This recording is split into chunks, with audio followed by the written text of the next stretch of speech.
إن الحمد لله نحمده ونستعينه ونستغفره ونؤمن به ونتوكل عليه ونعوذ بالله من شرور أنفسنا ومن سيئات أعمالنا من يهده الله فلا مضل له ومن يضلل فلا هادي له ونشهد أن لا إله إلا الله ونشهد أن محمدا عبده ورسوله أما بعد فقد قال الله تعالى في القرآن العظيم والفرقان المجيد يا أيها الذين آمنوا اتقوا الله حق تقاته ولا تموتن إلا وأنتم مسلمون اللهم صل على محمد وعلى ال محمد كما صليت على ابراهيم وعلى ال ابراهيم انك حميد مجيد اللهم بارك على محمد وعلى ال محمد كما باركت على ابراهيم وعلى ال ابراهيم انك حميد مجيد يا ايها الناس اتقوا ربكم الذي خلقكم من نفس واحده وخلق منها زوجها وبث منهما رجالا كثيرا ونساء واتقوا الله الذي تسالون به والارحام ان الله كان عليكم رقيبا يا أيها الذين آمنوا اتقوا الله وقولوا قولا سديدا يصلح لكم أعمالكم ويغفر لكم ذنوبكم ومن يطع الله ورسوله فقد فاز فوزا عظيما إن أصدق الحديث كتاب الله وخير الهدي هدي محمد صلى الله عليه وسلم وشر الأمور محدثاتها وكل محدثة بدعة وكل بدعة ضلالة وكل ضلالة في النار أو كما قال نبينا صلى الله عليه وسلم. வார்த்தைகளில் சிறந்தது அல்லாஹுடைய வார்த்தை என்றும் கலாச்சாரங்களில் சிறந்தது நாயகம் ஸல்லல்லாஹு அலைஹி வஸல்லம் அவருடைய கலாச்சாரம் என்றும் இவைகளுக்கு மாற்றமாக மார்க்கத்தின் பெயரால் உண்டாகக்கூடிய ஒவ்வொன்றும் விதத் என்றும் விதத்துக்கு அனைத்தும் வழிவேல் என்றும் வழிவேல் அனைத்தும் நரகத்திற்கு செல்லக்கூடியது என்றும் நாயகம் ஸல்லல்லாஹு அலைஹி வஸல்லம் அவர்கள் தனது ஒவ்வொரு உரையிலும் நினைவுபடுத்தியவர்களாக ஆரம்பம் செய்வார்கள். அதே உங்கள் முன் நினைவுபடுத்தியவனாக உரையை ஆரம்பம் செய்கிறேன். எல்லாம் அல்ல அல்லாஹ்வின் அடியார்களே, அல்லாஹுவின் மாபெரும் கிருபையினால் அவனுடைய சத்திய மார்க்கத்தை அதன் தூய்மையான வடிவில் தெரிந்து கொள்வதற்காக வேண்டி அதன் பால் நல்ல அமல்கள் புரிவதற்காக வேண்டி நாம் எல்லாம் இந்த ஜும்மாவுடைய தினத்தில அவனுடைய இறையுள்ளத்தின் பால் திரளாக ஒன்று குழுந்திருக்கின்றோம். அல்ஹம்துலில்லாஹ். அல்லாஹ் ரப்புல் ஆலமீன் இந்த உலகத்தில் இந்த மனித சமுதாயத்தை படைத்து மனிதனுடைய வாழ்வாதாரங்கள், அவன் இந்த உலகத்தில் எவ்வளவு காலம் வாழப்போகிறான், எல்லாவற்றையும் அல்லாஹ் ரப்புல் ஆலமீன் அவனுடைய திருமறையின் மூலமாக இந்த மனித சமுதாயத்திற்கு அல்லாஹ் ரப்புல் ஆலமீன் அறிவுறுத்துகிறார். ஒரு மனிதனுடைய வாழ்வு இந்த உலகத்தில் எப்படி இருக்கும், அவனுடைய இறுதி கட்ட வாழ்வு எப்படி இருக்கும், இந்த உலகத்தில் வரப்போகக்கூடிய சமுதாயம் எப்படி இந்த உலகத்துல வாழ்ந்து கொண்டிருக்கும் என்றெல்லாம் அல்லாஹ் ரப்புல் ஆலமீன் மூன்று விஷயத்தை பற்றி குர்ஆன் நம்மிடத்தில் பேசுகிறது. ஒன்று முடிந்தது, இன்னொன்று நடந்து கொண்டிருக்கிறது, இனி நடக்க போகக்கூடிய விஷயத்தையும் குர்ஆன் நம்மிடத்திலே சொல்லிக் கொண்டிருக்கிறது. அல்லாஹ் ரப்புல் ஆலமீன் அவருடைய திருமறையிலே சொல்லும் பொழுது குல் இன்னல் மௌத்தல்லதி தஃபிர்ரு மின்ஹு ஃபஇன்னஹு முலாகீக்கும் ثم تردون الى عالم الغيب والشهاده فينبئكم بما كنتم تعملون அப்படிங்கிற அல்லாஹ் ரப்புல் ஆலமீன் என்ன சொல்றான்ல, நீங்கள் எதை விட்டு விரண்டோடி கொண்டிருக்கிறீர்களோ அந்த மரணம் நிச்சயமான முறையில் உங்களை வந்தடையும் அப்படிங்கிற அல்லாஹ்.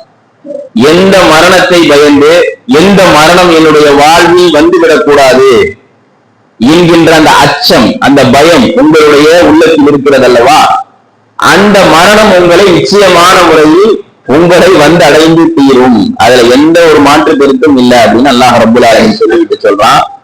பிறகு நீங்கள் மறைவானதையும் பகிரங்கமானதையும் நன்கு அறிந்தவனிடம் நீங்கள் கொண்டு மீட்கப்படுவீர்கள். அப்பால் அவன் நீங்கள் செய்து கொண்டிருந்ததை பற்றி உங்களுக்கு அறிவிப்பான் அப்படின்னு அல்லாஹ் ரப்புல் ஆலமீன் இந்த வசனத்துல சொல்றான். இதுல முக்கியமான கருத்துக்கள் உள்ளடக்கி இருக்கு. என்ன அல்லாஹ் சொல்றான், நீங்க மறைவானதையும் பகிரங்கமானதையும் நீங்கள் என்ன செய்வீங்க, உங்களுடைய மரணத்திற்கு பின்பு நீங்க அறிவி. நீங்க நினைக்கிறீங்கல்ல, மன்னரை வாழ்க்கையை பற்றி, மறுமையை வாழ்க்கையை பற்றி ஒரு எண்ணத்திலே நீங்கள் இருந்து கொண்டிருக்கிறீர்கள் அல்லவா இந்த பூமியில. நம்மை விட்டு சென்றவர்கள் அந்த வாழ்க்கையுடைய அந்த மறைவானதை பற்றி அறிந்து விட்டார்கள், அதனுடைய பகிரங்கத்தை தெரிந்து விட்டார்கள்.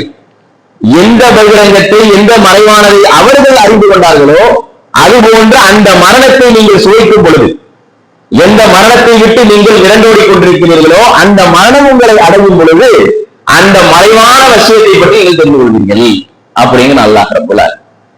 அப்ப அல்லாஹ் ரப்புல் ஆலமீன் உங்களுக்கு அனைத்தையும் அப்ப அறிவிப்பான். எல்லாவற்றையும் உங்களுக்கு அல்லாஹ் ரப்புல் ஆலமீன் நீங்கள் மரணித்த பிறகு இந்த உலகத்துல உயிரோடு வாழக்கூடிய காலகட்டத்திலே அல்லாஹ் ரப்பல் ஆலமீன் அச்சமூட்டி எச்சரிக்கை செய்கிறான். அவ்வப்போது இந்த உலகத்தில பலவிதமான சம்பவங்களை உங்களுக்கு முன்னுதாரணமாக காண்பித்து அவனுடைய வல்லமையும் ஆற்றலையும் அவ்வப்போது அல்லாஹ் ரப்பல் ஆலமீன் வெளிப்படுத்தி காமிக்கிறானா இல்லையா? எப்படிப்பட்ட சம்பவங்கள்? சாதாரணமா உதாரணமா இன்னைக்கு இந்த உலகமே வியந்து பார்க்கக்கூடிய ஒரு சம்பவம் நடந்துகிட்டு இருக்கு. அமெரிக்காவில் லாஸ் ஏஞ்சல்ஸ் ஒரு மாகாணமே, ஒரு நாடுன்னு சொல்லலாம், அதாவது பாரிஸ் என்று சொல்லக்கூடிய ஒரு நாட்டுடைய பரப்பளவை கொண்ட லாஸ் ஏஞ்சல்ஸும் கலிபோர்னியாவும் என்ன செய்யுது? இன்னைக்கு பற்றி எரியுது. எப்படி பற்றி எரியுது? உலக வல்லரசு, உலக பொருளாதாரத்தில் அதிகமான பணக்காரர்கள் வசிக்கக்கூடிய ஒரு நகரம் ஹாலிவுட் என்று சொல்லக்கூடிய இந்த உலகத்திற்கு அந்த சினிமாக்களை வெளிப்படுத்தக்கூடிய ஒரு நிறுவனம் இருக்கக்கூடிய ஒரு இடம். அந்த தீயை அவங்களால அடக்க முடியும். சமீபத்தில் சுமார் 450 நாட்கள் கழித்து காசா என்கின்ற பகுதியை எந்த அளவுக்கு எரித்து நாசமாக்கப்பட்டதோ, இஸ்ரேல் என்று சொல்லக்கூடிய ஆக்கிரமிப்பு பயங்கரவாத ராணுவம் அந்த இடத்தையும் இன்னைக்கு கலிபோர்னியா லாஸ் ஏஞ்சல்ஸ்ல இருக்கக்கூடிய தீவிரத்தால் ஏற்பட்ட இடத்தையும் ஒப்பிட்டு என்ன செய்யறாங்க? சமூக வலைதளத்துல என்ன செய்யறாங்க? காமிக்கிறாங்க. இது காசா கிடையாது, இது பாலஸ்தீன மண்ணு கிடையாது, கலிபோர்னியா இந்த இடம், லாஸ் ஏஞ்சல்ஸ்ல இருக்கக்கூடிய இடம் என்று சொல்லக்கூடிய அளவிற்கு அல்லாஹ் ரப்பல் ஆலமீனுடைய அதாப் வேதனை ஒரு சமூகத்தை பற்றி இருக்கிறது என்று சொன்னால் அதை கொண்டு நம்ம என்ன செய்யல? அந்த மக்கள் பாதிக்கப்பட்டுக் கொண்டிருக்கிறார்கள், அதற்காக வேண்டி வருத்தப்படத்தான் செய்யணும். இருந்தாலும் எந்த அளவுக்கு அல்லாஹ் ரப்பல் ஆலமீன் நினைத்தால் ஒரு இடத்தையே மாற்றி அமைக்க முடியும் என்பதற்கு உதாரணமா இன்னைக்கு நம்முடைய கண்ணுக்கு முன்னால நடக்கக்கூடிய சம்பவத்தை பார்க்கும். பல மில்லியன் பில்லியன் டாலர் மதிப்பிலான வீடுகள் இன்னைக்கு அவங்களால வசிக்க முடியல. கிட்டத்தட்ட 30,000க்கு மேற்பட்ட அகதிகள் முகாமில் இருக்கிறாங்க. இருக்கிறதுக்கு இடம் இல்லாம கூடாரத்திலேயே டென்ட்லையும் இருக்கக்கூடிய ஒரு நிலைக்கு தள்ளப்பட்டார்களா இல்லையா?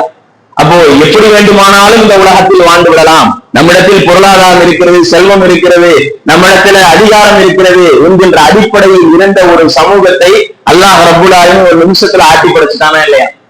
அப்போ அல்லாஹ் சொல்றான், இந்த உலகத்துல இந்த பகுதியில ஏதாச்சும் ஒரு பிரச்சனை நடக்குதுன்னா அதை ஒன்று நீங்க ஒப்பிட்டு பாருங்க, அவனுடைய வல்லமையை பாருங்க, அவனுடைய ஆற்றலை பாருங்க. அவன் நினைச்சா எது வேண்டுமானாலும் செய்ய முடியும். அவன் சொல்வதெல்லாம் ஒரு விஷயத்தை நினைத்து அது உருவாக்கப்பட வேண்டும் என்று சொன்னால் அல்லாஹ் சொல்லக்கூடிய வார்த்தை என்ன? குல் ஆகுது என்று சொன்னால் அது ஆகிடும். அதான் அல்லாஹ்வுடைய வல்லமை. அப்ப அல்லாஹ்வுடைய வல்லமையை முதல்ல நம்ம தெரிஞ்சுக்கணும். அல்லாஹ்னா யாரு, அவன் எப்படிப்பட்டவன், எந்த ஒரு நிலையையும் எந்த ஒரு சூழ்நிலையையும் ஒரு நிமிஷத்தில் அல்லாஹ் ரப்பல் ஆலமீன் நினைத்தால் அதை மாற்றி அமைக்க முடியும்.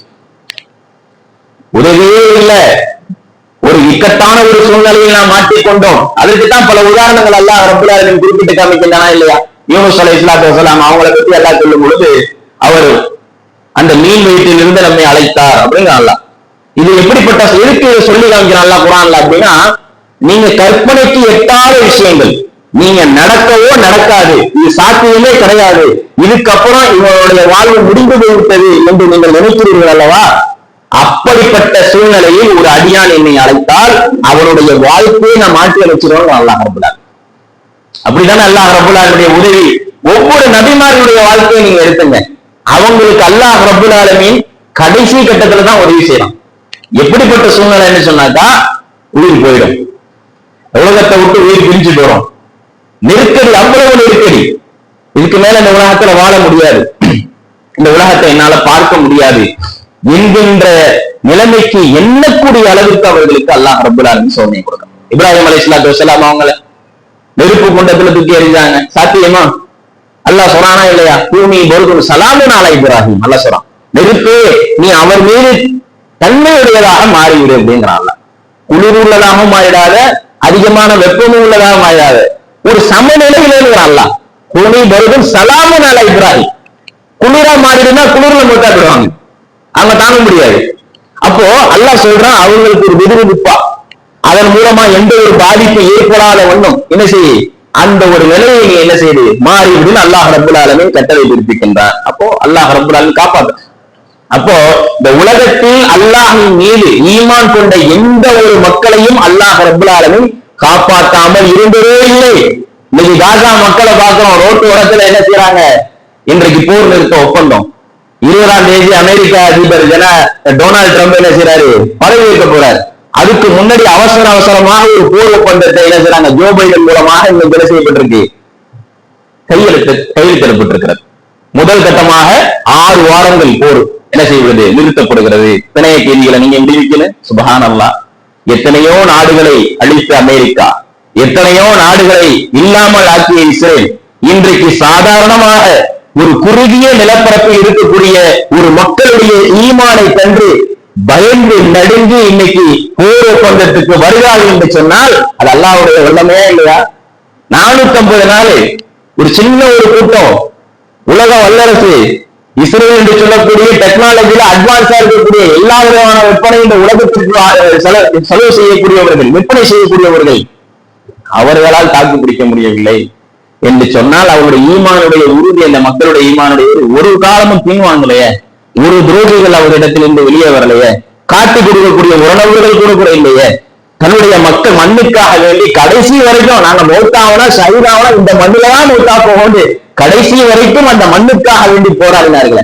எப்படிப்பட்ட மக்கள் பாருங்க. சாதாரணமான வழியில வந்த மக்கள் கிடையாது.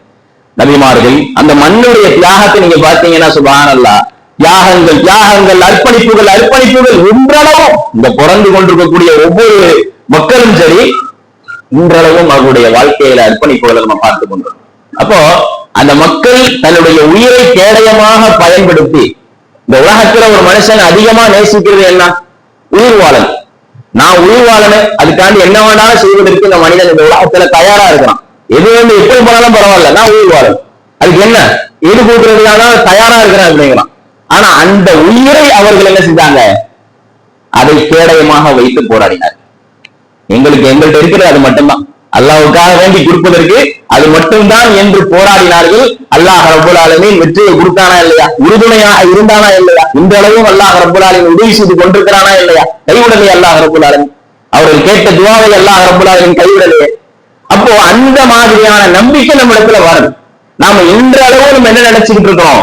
மரணத்துக்கு பிறகு இருக்கக்கூடிய அந்த வாழ்வை பற்றி உண்டான அலட்சியம் நம்ம இடத்துல இருந்து கொண்டிருக்கிறோம். மரணத்திற்கு பிறகு ஒரு வாழ்வு இருக்குது, மண்ணறைக்குல கேள்வி கணக்கு கேட்கப்படுமே, நம்ம நம்முடைய நன்மைக்கு உண்டான கூலிகள் வழங்கப்படுமே, தீமைக்குண்டான கூலிகள் வழங்கப்படுமே, இதற்காக வேண்டி நம்ம பதில் சொல்லணுமே அப்படிங்கிற அந்த எண்ணம் என்ன ஆயிடுச்சு சொன்னாக்கா நம்ம இடத்தில் படிப்படியாக குறைந்து போய்விட்டது. சாதாரணமா இன்னைக்கு பல பேர் ஜனாசாக்கள்ல கூட கலந்து கொள்வது கிடையாது. ஏதாவது தெரிந்த ஜனாசாவா இருந்துச்சுன்னா, அறிமுகமானவராக இருந்தார் என்று சொன்னால், சொந்தக்காரராக இருந்தார் என்று சொன்னால், அந்த ஜனாசாக்களில் என்ன செய்யணும்? பெரிய கூட்டங்களை பாக்குறோமா இல்லையா? ஒண்ணுமே தெரியாத ஊர்ல அவருக்கு எந்த பழக்கமாக இருக்காது, அதிகமா 10 பேர் தான் தெரியும். அவருடைய ஜனாசால பார்ப்போம், குறைவான நபர்கள் தான் இருப்பான். ஆனா நமக்கு என்ன, பிரபலமான நபர்கிட்ட பிரபலமான ஒரு நபர் இருக்காரு, அவருடைய ஜனாசால போய் நீங்க நின்று தொழுது அவர் கடைசி வரைக்கும் இருந்தாலும் அதே 2 கிராத்து நன்மை தான். பிரபலம் இல்லாத ஒரு நபர் இருக்கிறாரு, அவருடைய ஜனாசால கலந்து கொண்டாலும் அதே நன்மைதான் நமக்கு கிடைக்க போகிறது. ஆனால் என்ன வித்தியாசங்களை பார்க்கிறோம், முகத்துக்காண்டி பார்க்கிறோம். நாளைக்கு நம்ம அந்த மையத்துக்கு போகலன்னா அவர் ஏதாவது நினைச்சுப்பாரு, நம்ம வரலன்னு சொன்னாக்கா அவங்க ஏதாவது நினைச்சுப்பாங்க. தெரிந்தவர்கள் இடத்துல நம்ம என்ன செய்யறோம்? ஒரு விதமான விஷயத்தை கடைபிடிக்கிறோம். தெரியாதவர்களுடைய விஷயத்துல அது நமக்கு பிரச்சனை இல்லை, வேற யாராவது பார்த்துப்பாங்க, அலட்சியம் இருக்கிறதா இல்லையா? தெரிந்தவர்களா இருந்தா முக்கியத்துவம் கொடுத்து போறோமா இல்லையா? ஊர் விட்டு ஊர் போறோமா இல்லையா? அது 30 கிலோமீட்டர் இருந்தாலும் சரி, 50 கிலோமீட்டர் இருந்தாலும் சரி, சொந்தம் பந்தம் அதெல்லாம் நம்மளுடைய நண்பர்கள் என்கின்ற அடிப்படையில நம்ம என்ன செய்யறோம்? ஊர் விட்டு ஊர் போறோம். ஆனா ஊர்லயே ஒரு ஜனாசா இருக்கும், அதுக்கு நம்ம முக்கியத்துவம் கொடுப்பது அலட்சியம் ஆயிட்டோம். இப்போ ஆரம்ப காலகட்டத்தில் நம்மகிட்ட வேலை இருந்துச்சு, அதிகமான முறையில நம்ம என்ன செஞ்சோம்? போகணும், அர்ப்பணிச்சோம். ஆனால் இன்றைக்கு நம்ம என்ன செய்யறோம்? அலட்சியமாக இருந்து கொண்டிருக்கிறோம். அதானே அவங்க பார்த்துப்பாங்க. அப்போ எந்த அளவுக்கு என்று சொன்னால் நபிகள் நாயகம் ஸல்லல்லாஹு அலைஹி சொன்னாங்க, உங்களுடைய ஈமான் அதிகரிக்க வேண்டுமா, இறையச்சம் அதிகரிக்க வேண்டுமா, நீங்க என்ன செய்யுங்க? புது மையவாடிக்கு போங்க. அங்க போயிட்டு என்ன செய்யுங்க? அஸ்ஸலாமு அலைக்கும் யா அஹ்லல் கபூர். அது மையவாடியை ஜியாரத் செய்யுங்கன்னா, மையவாடினா பொது மையவாடி. இப்ப இருக்கிற மாதிரி தர்கா வழிபாடு பல இடங்கள்ல பாக்குறோமா இல்லையா? அந்த மையவாடியே அதுக்குண்டான அந்த நிலையை மாற்றி தர்கா வழிபாடுகளில் மூழ்கி அதுல அனாச்சாரங்கள் ஆடம்பரங்கள் நடந்து கொண்டிருக்கக்கூடிய ஒரு சூழ்நிலையை பார்க்கிறோம். அப்ப நபி ஸல்லல்லாஹு அலைஹி சொன்னாங்க, பொது மையவாடிக்கு போங்க, அங்க உங்களுக்கு மரணத்துடைய அந்த சிந்தனை வரும், மறுமையுடைய சிந்தனை வரும். நம்மளும் இந்த ஆறுகள் தானே நம்ம அழகப்பட போறோம். இன்னைக்கு எவ்வளவுதான் வீடுகள் நம்ம கட்டி இருந்தாலும் சரி, பெரிய பெட்ரூம் கட்டிருந்தாலும் சரி, நாளைக்கு நம்ம மரணிச்ச பிறகு அந்த 6 அடியில தான் நம்மளை கொண்டு வந்து அடக்க போறாங்க. அதுதான் நம்முடைய வாழ்வு. எவ்வளவுதான் சிறப்பான வாழ்க்கை, எவ்வளவு பஞ்சு மெத்தையில நாம் படுத்து கிடந்தாலும் சரி, ஏசி ரூம்ல இருந்தாலும் சரி, மரணித்த பிறகு நம்முடைய ஜனாசாவை எங்க கொண்டு வந்து அடக்க போறாங்க? அந்த 6 அடி இடத்துலதான். ஒவ்வொரு ஊர்ல சில ஊர்ல பாய் வைப்பாங்க, சில ஊர்ல பொட்டி வைப்பாங்க. இதுதான் வித்தியாசம் வரும். காரணம் என்னன்னு சொன்னால் மண்ணு சரியும் சில இடத்துல, அதனால பொட்டி வச்சு அடக்கம் பண்ணுவாங்க. பாக்குறோம்ல, நமக்கு கண்ணுக்கு முன்னால் வாழ்ந்த ஒரு சகோதரனை நம்ம கொண்டு போய் அடக்கம் பண்றோம். இப்ப இதே நிலைமை தானே நமக்கும் வரும். நாளைக்கு நம்மளும் இந்த மரணத்தை சுழற்சி தானே ஆகிறோம். அல்லாஹ்வே சொல்றானே இல்லையா, குல்லு நஃப்ஸின் ஸாயிகத்துல் மௌத், ஒவ்வொரு ஆத்மாவும் மரணத்தை சுவைத்தே ஆக வேண்டும். நீங்கள் எல்லாம் நாளைய மையத்தில் நம்ம உட்பட எல்லாருமே என்னைக்கு மரணம் வரும் அப்படிங்கிறது நமக்கு தெரியாது. அந்த மரணத்தை நினைத்து நாம் என்ன செய்யறதில்ல, நம்முடைய வாழ்க்கையை நாம் சரி செய்வது கிடையாது. சஹாபாக்களுடைய வாழ்க்கையில, அவங்களுடைய வாழ்க்கையில அர்ப்பணிப்பு, தியாகங்கள், நாளுக்கு நாள் இபாதத்துகள் அதிகமாகிக் கொண்டே இருந்தது என்று சொன்னால், அவங்க மறுமையை நினைத்து என்ன செய்றாங்க, வருத்தப்பட்டார்கள். மறுமையில் நாம் வெற்றி அடைய வேண்டும். மன்னரை வாழ்க்கையை நினைத்து அவர்கள் வருத்தப்பட்டார்கள். அதை நினைத்து யோசனை பண்ணாங்க, சிந்திச்சாங்க. மரணித்த பிறகு என்னுடைய வாழ்வு எப்படி? நம்ம இந்த உலகத்தில் 60 ஆண்டு காலம் 20 ஆண்டு காலம் வாழக்கூடிய வாழ்க்கைக்காக வேண்டி, என்னுடைய குடும்பத்திற்காக வேண்டி, என்னுடைய பிள்ளைகள் நல்லபடியாக வாழ வேண்டும் என்பதற்காக வேண்டி ஓடும். 16 மணி நேரம் வேண்டாலும் வேலை செய்யறதுக்கு நான் தயாரு. வெளிநாட்டுல போனா நான் 3 வருஷம் கூட நான் தங்கி வாழ்வதற்கு, அங்கு என்னுடைய வாழ்வை அர்ப்பணிப்பதற்கு நான் தயார். ஆனா இந்த உலக வாழ்க்கைக்காக வேண்டி இவ்வளவு அர்ப்பணிப்புகளையும் தியாகங்களையும் செய்வதற்கு தயாராக இருக்கக்கூடிய நாம் நிரந்தரமான ஒரு வாழ்வு, நிம்மதியான ஒரு வாழ்வு, அந்த வாழ்வுக்காண்டி எவ்வளவு அர்ப்பணிப்புகள் நம்ம செய்யணும். சாதாரணமா நமக்கு ஒரு பொருளாதாரம் கிடைக்கிறது, ஒருத்தவர்கிட்ட நம்மள்ட்ட ஒரு லாப காசு கிடைக்கும்னு வச்சுங்க, ஒரு 50,000 ரூபாய் ஒரு இடத்துல இருந்து வருது.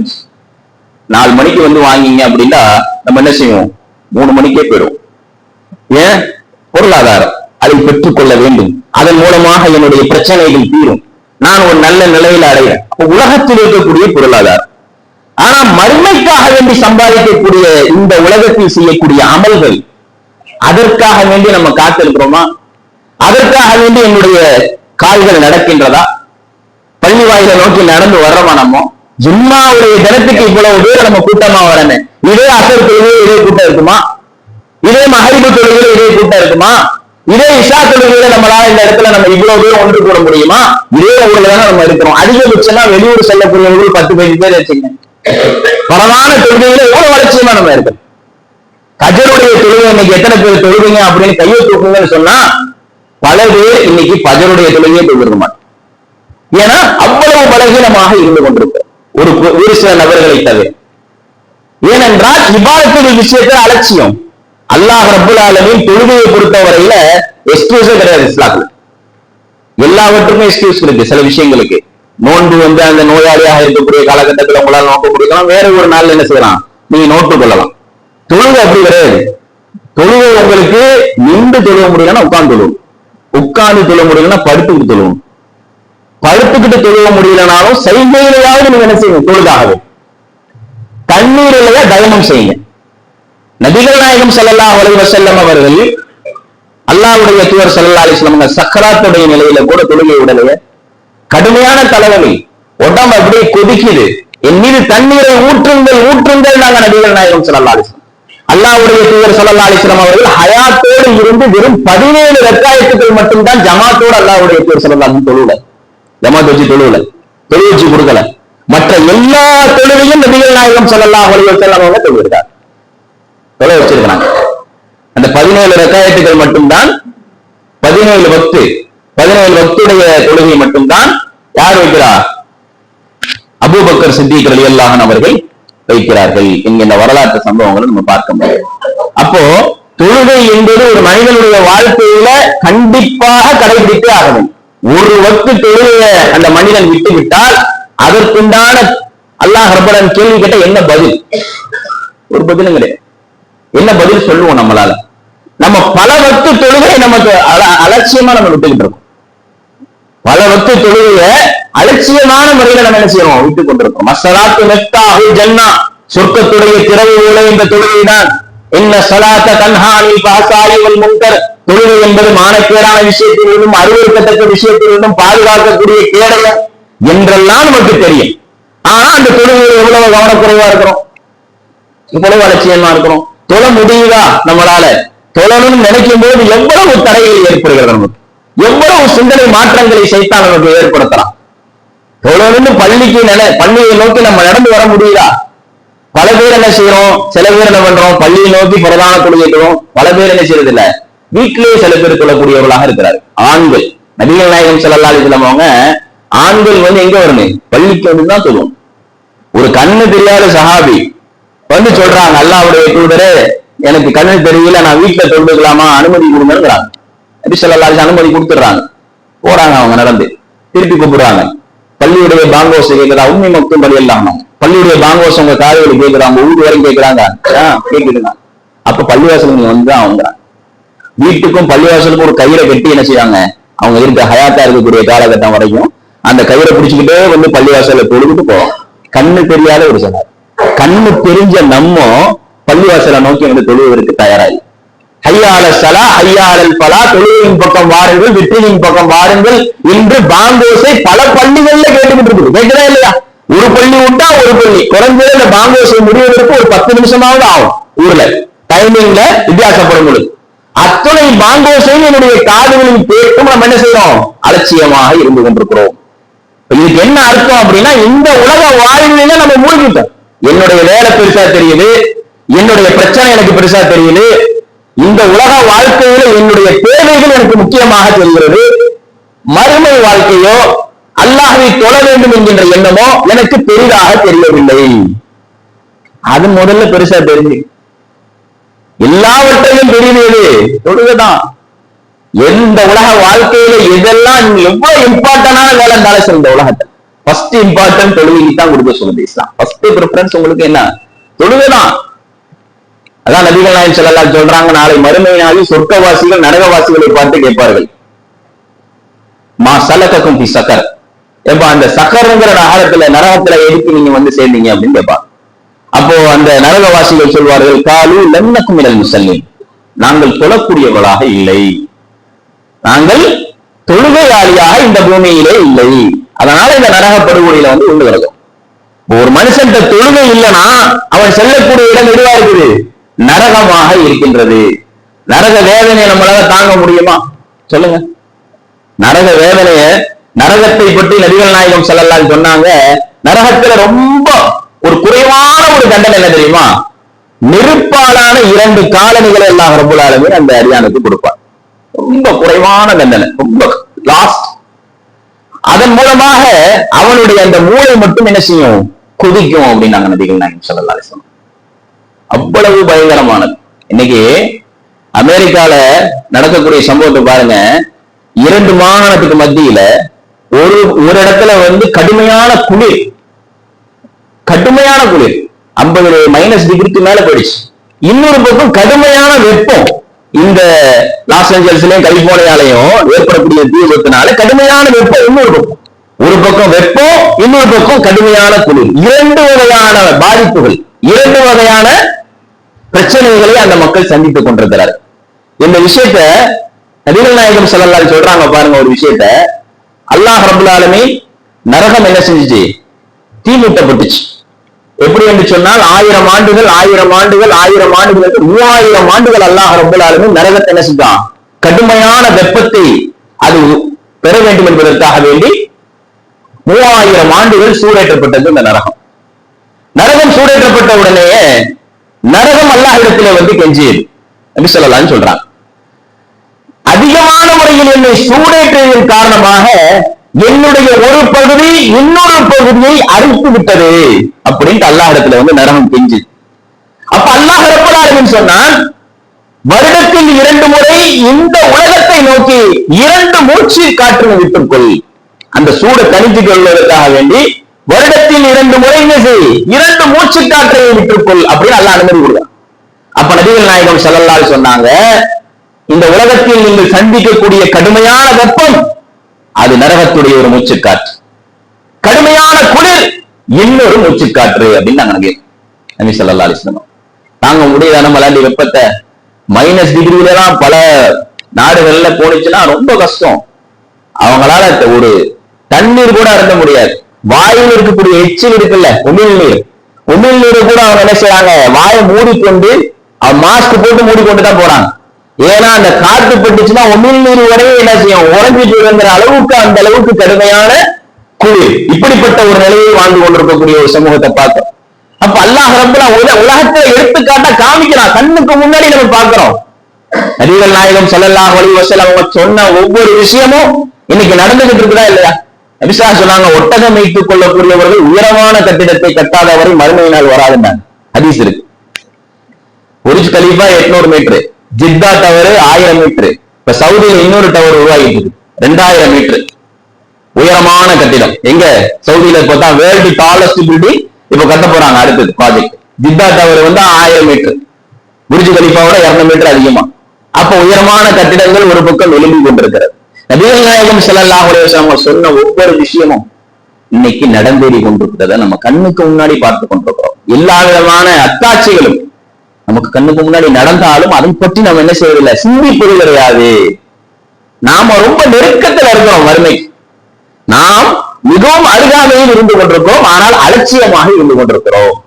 அப்ப அல்லாஹ் நமக்கு கொடுத்திருக்கக்கூடிய இந்த வாய்ப்பை சரியான முறையில பயன்படுத்திக் கொள்ள வேண்டும் அன்பானவர்களே. அல்லாஹ் ரப்பல் ஆலமீன் நமக்கு கொடுத்திருக்கிறான். இந்த வாய்ப்பை சரியான முறையில பயன்படுத்தி கொண்டு நன்மையான காரியங்களை ஒரு வாழ்க்கையில் அதிகமான முறையில நடைமுறைப்படுத்தும். பரவான தொழுகையை ஒரு காலம் விட்டு விடாதுங்க. பரவான தொழுகையில கவனமா இருங்க. 5 வேளை தொழுகை உங்களுடைய வாழ்க்கையில நீங்க நடைமுறைப்படுத்த ஆரம்பிச்சுட்டீங்கன்னு சொன்னாதான் உங்க வாழ்க்கையில நிச்சயமான முறையில் அந்த சைத்தானுடைய அந்த தூண்டுதலில் இருந்து என்ன செய்யலாம், நீங்கள் பாதுகாக்கப்பட்டு விடுவீர்கள். அப்போ இந்த சைத்தான எஜிரி மினல் இன்சான மஜ்ரத், மனிதனுடைய இரத்த நாளங்களில் எல்லாம் என்ன செய்யலாம், சைத்தான் ஓடிக்கொண்டே இருக்கிறான் என்று நபிகள் நாயகம் ஸல்லல்லாஹு அலைஹி சொன்னார். சைத்தான் என்பவன் உங்களுக்கு எதிரி, நீங்கள் அவனை எதிரியாகவே எடுத்துக் கொள்ளுங்கள் அப்படின்னு நாங்கள் அல்லாஹ்வுடைய தூதர் ஸல்லல்லாஹு அலைஹி வஸல்லம். நமக்கு ஒரு எதிரியா இருந்தா எந்த அளவுக்கு எதிரியாக பார்ப்போம். நமக்கு ஒருத்தர் பிடிக்கலன்னு சொன்னாக்கா எந்த அளவுக்கு அவர்கிட்ட வெறுப்பை காமிப்போம். நம்ம அவர் பக்கமே போக மாட்டோம். அவர் ஒரு இடத்துல உட்கார்ந்தா அந்த இடத்துல போய் நம்ம உட்கார மாட்டோம். பாக்குறோம். உலகத்துல நம்மளுடைய எதிரிகள் என்கின்ற அடிப்படையில பல நபர்கள் கையாளக்கூடிய விதம் இது. அது மாதிரி ஷைத்தான் என்பவன் உங்களுடைய எதிரி, அவனை நீங்கள் எதிரியாகவே எடுத்துக் கொள்ளுங்கள் என்று நபிகள் நாயகம் ஸல்லல்லாஹு அலைஹி வஸல்லம் அவர்கள் சொல்லி இருக்கிறார் என்று சொன்னால், ஏதோ அவன் செய்யக்கூடாதுங்கிறானோ அது செய்யுங்க. தொழக்கூடாது, டைரக்டா சொல்ல மாட்டான் சைத்தானை பொறுத்தவரை. தொழாத, சதக்கா கொடுக்காத, வேற நன்மையான காரியங்கள் செய்யாத அப்படிலாம் சொல்ல மாட்டான் டைரக்டா. உங்களை என்ன செய்வான், உங்களை மறக்கடிக்க செய்வான். அல்லது என்ன சொன்னாங்கன்னா கால அவகாசம். இப்பதானே பாங்க சொல்லியிருக்கிறாங்க, என்ன வரும் ஃபர்ஸ்ட் பொருளான என்ன வரும், எத்தனை பாங்க சொல்லியிருக்கிறாங்க, இக்காமத்துக்கு இன்னும் 15 நிமிஷம் இருக்கு, பொறுமையா போகலாம். இக்காமத் சொல்லிடுவாங்க பள்ளியில. 4 ரக்காயத்துக்கு எவ்வளவு தெரியுமா அந்த டைம் இருக்கு, 10 நிமிஷமாவது இமாம் என்ன செய்வாரு, தொழ வைப்பார். அதனால கடைசி 2 ரக்காயத்துல கூட என்ன செய்யலாம், நம்ம ஜாயின் பண்ணிக்கலாம். இப்படி ஆகும். கடைசி என்ன ஆகும், 2 ரக்காயத்து முடிஞ்சு போச்சு, பரவாயில்ல தொழுகையே முடிஞ்சு போச்சு, வீட்டிலேயே நம்ம தொழுதுக்கலாமே, அடுத்த எண்ணங்களை ஏற்படுத்துவான். வீட்டுக்கு அப்புறம் தொழுவலாம்னு நினைப்பீங்க, அப்புறம் என்ன ஆகும், டயர்டா இருக்கிற, படுத்து தூங்கு, பாத்துக்கலாம், நாளைக்கு தொழுதுக்கலாம், இஷாவை நாளைக்கு தொழுதுக்கலாம், மகரிப. இப்படித்தான் என்ன செய்வான், உங்களுக்கு ஒரு அலட்சியத்தை ஏற்படுத்தி கடைசியில கை சேதம் அடைந்து நிற்கக்கூடிய ஒரு நிலையில நாளை மறுமை நாளில் நம்மளை கைவிட்டு போடுவான். நீ சொல்லித்தானே நான் கேட்டேன் என்று சொல்ல முடியாது. அப்போ நமக்கு அல்லாஹ் ரப்பல் ஆலமீன் இவ்வளவு விஷயங்களை அறிவுறுத்தி இருக்கின்றான் என்று சொன்னால், இவ்வளவு விஷயங்களை அல்லாஹ்வும் அல்லாஹ்வுடைய தூதரும் நமக்கு தெளிவுபடுத்தி இருக்கிறார்கள் சொன்னா, நாம அதை சரியான முறையில பயன்படுத்தி நம்முடைய வாழ்க்கையை சீரமைச்சுக்கிட்டோம்னா நாளைக்கு நமக்கு மறுமையில வெற்றி கிடைக்கும். இல்லை என்று சொன்னால் நரக படுகொலைக்கு நாம் அஞ்சிக் கொள்ள வேண்டும். மறுமையுடைய நீதி விசாரணைக்கு நாம் அஞ்சிக் கொள்ள வேண்டும். மன்னருடைய வாழ்க்கைக்கு நாம் அஞ்சிக் கொள்ள வேண்டும் அன்பானவர்களை என்று கூறி, அல்லாஹும் அல்லாஹ்வுடைய தூதன் காட்டின அடிப்படையில நம்முடைய வாழ்க்கையை அமைத்துக் கொள்வோமா என்று கூறி எனது முதல் உரையை நிறைவு செய்கிறேன்.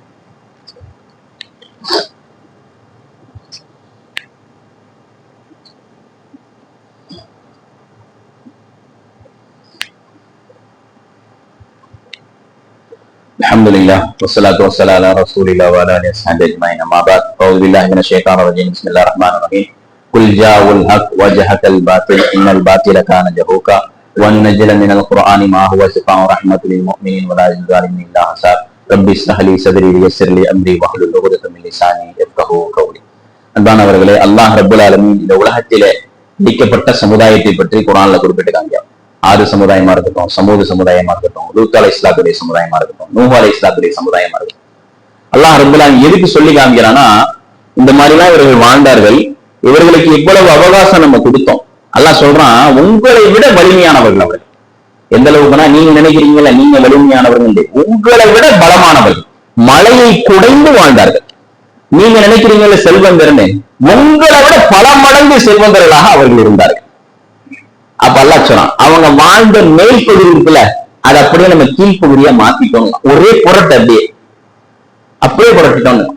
இன்னொரு நல்லா என்ன சொன்னா, ஒரே ஒரு சத்தம் தான், அவர்கள் இருந்த இடத்தில் அப்படியே மாய்ந்து கிடந்தார்கள். மறுநாள் காலையில் பார்க்கும்போது எல்லாம் ஒரு சத்தம் தான் முடிஞ்சு போச்சு. அல்லாஹ் நினைச்சா எப்படி அழிப்பேங்கிறது அல்லாஹ் குர்ஆன்ல குறிப்பிட்டிருக்காங்க. இப்படிதான் நான் அழிச்சிருக்கிறேன் அல்லாஹ் ரப்பல் ஆலமீன்.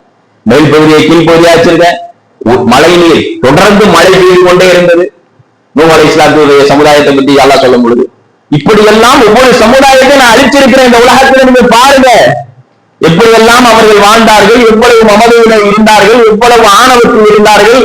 ஃபிரௌனை பற்றி எல்லாம் சொல்லும் போது அல்லாஹ் என்ன சொன்னான், ஆனா ரப்புக்கும் அலா, அவன் சொன்னான் இறைவன் இருக்கிறான், ஆனா இறைவனுக்கெல்லாம் மேல் இறைவன் நான் தான்.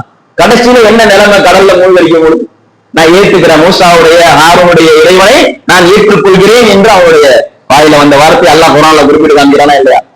இந்த உலக முடிவு நாள் வரை உன்னை அத்தாட்சியாக நம்ம வைப்போங்கிற அல்லாஹ் வச்சிருக்கிறானா இல்லையா? இன்னை வரைக்கும் இவ்வளவு பெரிய விஷயங்கள் கண்ணுக்கு முன்னாடி நம்ம பார்க்கிறோம். மியூசியத்துல ஃபிரௌனுடைய உடல் இன்னைக்கு வைக்கப்பட்டிருக்கிறது, பார்க்கிறோமா இல்லையா? இவ்வளவு அற்புதங்கள் அல்லாஹ் ரப்பல் ஆலமீன் முன்னாடி வாழ்ந்த சமூக மக்களுக்கு நடந்த விஷயங்களை இன்றளவும் அல்லாஹ் ரப்பல் ஆலமீன் குர்ஆன்ல குறிப்பிட்டு காமிக்கிறான். அதனுடைய அத்தாட்சிகளை நம்முடைய கண்ணுக்கு முன்னாடி நம்ம பார்க்கிறோம். அததான் அல்லாஹ் சொல்றான், இவர்களுக்கு நேர்ந்தது போன்று உங்களுக்கு நேராமல் இருக்க வேண்டும் என்று சொன்னால் நீங்கள் உங்களுடைய வாழ்க்கையை சீர்திருத்திக் கொள்ளுங்கள். நீங்க மட்டும் நல்லபடியா வாழ்ந்தா போதாது, உங்களை சுற்றி வாழக்கூடிய மக்களுக்கும் இஸ்லாமிய மார்க்கத்தை எடுத்து சொல்லுங்க. வேதனை வரும் பொழுது அல்லாஹ் அங்க இருக்கக்கூடிய நல்லவர்களை சேர்த்துதான் அழிப்பேங்கிறான். ஏன் நீங்க அவர்களுக்கு இஸ்லாத்தை எடுத்து சொல்லவில்லையே, மார்க்கத்தை பற்றி அவர்களிடத்தில் எடுத்து சொல்லலையே, நீங்க அலட்சியமா இருந்துட்டீங்க. அப்போ அல்லாஹ்வுடைய வேதனை வரும்பொழுது அங்க இருக்கக்கூடிய நல்லவர்கள் மீதும் தான் வெறும் கெட்டவர்களுக்கு மட்டும்தான் பாதிப்பு அப்படிங்கிறது கிடையாது. அப்போ அது போன்ற ஒரு சம்பவத்தில் இருந்து அல்லாஹ் நம்மை பாதுகாக்க வேண்டும் என்று சொன்னால், அல்லாஹ் நம்ம கொடுத்திருக்கக்கூடிய இந்த வாய்ப்பை சரியான முறையில் பயன்படுத்தி நன்மையான காரியங்களை நடைமுறைப்படுத்தக்கூடிய நன்மக்களாக அல்லாஹ் ரப்பல் ஆலமீன் உங்களையும் என்னையும் ஆக்கி வாழ்ந்து கூறி எனது உரையை நிறைவு செய்கிறேன். வாஹிதான் அல்ஹம்துலில்லாஹி ரப்பில் ஆலமீன். அஸ்ஸலாமு அலைக்கும் வரஹ்மத்துல்லாஹி வபரகாத்துஹு.